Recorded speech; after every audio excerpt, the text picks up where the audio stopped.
Hello. Hello. इतनी सुबह सुबह कॉल? भाई मैंने सोचा टेक्स्ट पे तो बात हो ही रही है, वरना कॉल कर लो, तुम्हारी आवाज़ भी सुन लूंगा और कॉल करके भी तुम्हें बता दूंगा कि तुम्हें कितना मिस कर रहा हूँ मैं। और हाँ, एक और इम्पोर्टेंट बात, मैंने यहाँ एक ज़बरदस्त अपार्टमेंट देखा है रेंट पे।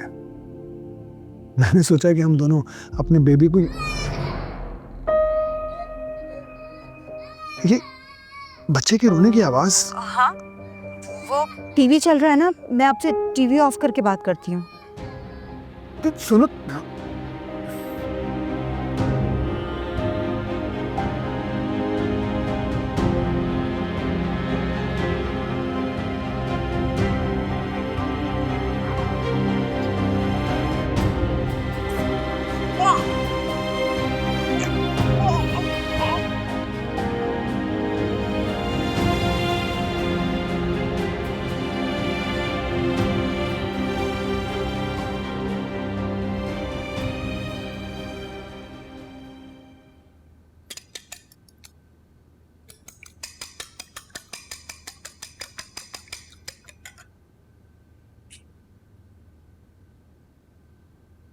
उठ गई? सोई कहाँ हूँ मम्मी? रूहान ने तंग किया था क्या? वो मासूम क्या तंग करेगा मुझे? शुक्र है उसकी आदत तुम पर चली गई, वरना दूरे शवार ने तो बहुत तंग किया था। शायद इसकी परवरिश तुम्हारे जिम्मे थी, इसीलिए उसकी आदत तुम पर चली गई। अरसल का सुबह फोन आया था, रोहान के रोने की आवाज सुन ली उन्होंने। फिर क्या हुआ? क्या होना है, एक और झूठ कह दिया उनसे कि टीवी चल रहा है, और उन्होंने मेरी बात पर एतबार कर लिया और बात टल गई। तुम्हारी फ्लाइट हफ्ते को है ना? हफ्ते की रात को। चलो बेटा, बस कुछ दिन और मैनेज कर लो, फिर सब ठीक हो जाएगा। आप आइए, मैं नाश्ता बनाती हूँ। आइए आइए, आप बैठिए। दुरे फिशन का क्या हाल है? अब तो वो जाने वाली होगी ना? कई दिन हो गए, भाभी ने भी चक्कर नहीं लगाया। वैसे भाभी हफ्ते में एक बार तो आती हैं घर की सफाई के लिए, लेकिन इस बार नहीं आई। और तेरे फिशा की भी कोई कॉल नहीं आई। मैं सोच रहा हूँ कि हमें चक्कर लगाना चाहिए। रहने दे, आपका बेटा तो सुबह शाम चक्कर लगा रहा होगा। नहीं नहीं, उसकी तो एक बार भी मुलाकात नहीं दूर शवार से।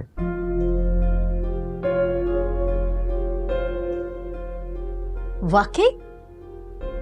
कहीं उन दोनों के बीच कोई झगड़ा तो नहीं हो गया?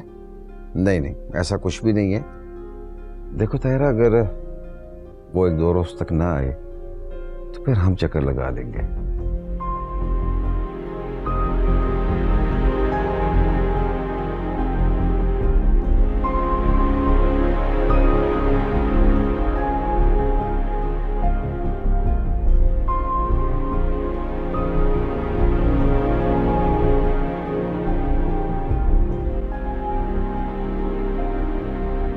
मैं तो चाहती हूँ ऐसी फूट पड़े कि रिश्ता ही टूट जाए।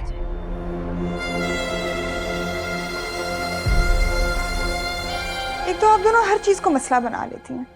नहीं हो रहा तो मुझे बता देना। 7 बजे फ्लाइट है, 6 बजे मैं अरसल भाई को कॉल करके कह दूंगी कि दूरफिशा की तबीयत खराब हो गई। फिर जब फ्लाइट गई तो फिर गई, कह देना कि प्रीमेच्योर बेबी हो गया था, जिस तरह मेरा हुआ। तुम्हारा दिमाग ठीक है? ये सब तुम्हें इतना आसान लग रहा है? इतना मुश्किल भी नहीं है। मंजिल के इतने करीब आके इस तरह हार मानोगी? ऐसे नहीं करते, और ये मैंने तुमसे ही सीखा है। इसके सिवा कोई चारा भी तो नहीं है, बस इसे आखिरी मरहला समझो। अम्मी आप भी? सबसे मुश्किल मरहला तो माँ बन के बच्चा संभालने का था, और वो तो तुम बिल्कुल ठीक से कर रहे। बाकी हम दोनों को संभालने दो। पता नहीं किस मुश्किल में फंसा दिया मुझे। निकलना चाहूं भी तो निकल नहीं पा रही।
माफ कर दे अरसद, मुझे माफ कर दे। मैं कभी आपसे झूठ नहीं बोलना चाहती थी, लेकिन मेरी मजबूरियां मुझे मजबूर कर रही।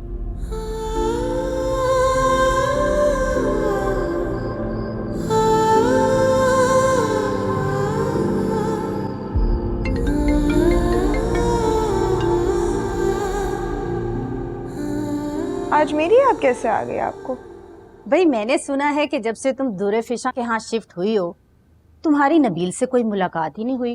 मुझे तो लगता है कि तुम्हारा नबील से दिल भर गया या फिर तुम्हें कोई और मिल गया। बताओ।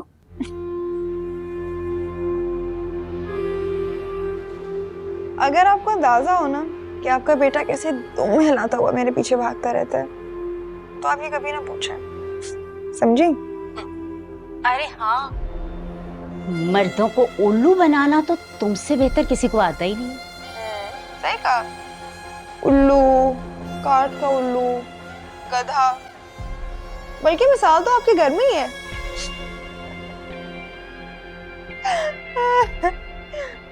तुम्हारा तो मैं शादी के बाद वो हाल करूंगी कि हमेशा याद रखोगी। और जो शादी के बाद मैं आपका हाल करूंगी, सर्दी की रातों में, दारुल अमान की ठिठुरती हुई रातों में, क्या ख्याल है? अरे एक दफा ब्याह के आ जाओ तुम यहाँ, फिर बताती हूँ तुम्हें मैं। और मैं सोच रही हूँ कि मैं अपने प्यारे से चचा जान को यास्मीन वाला किस्सा सुनाऊं कि कैसे आपने यास्मीन को मेरे पीछे जासूसी के लिए लगाया था। कितना मजा आएगा।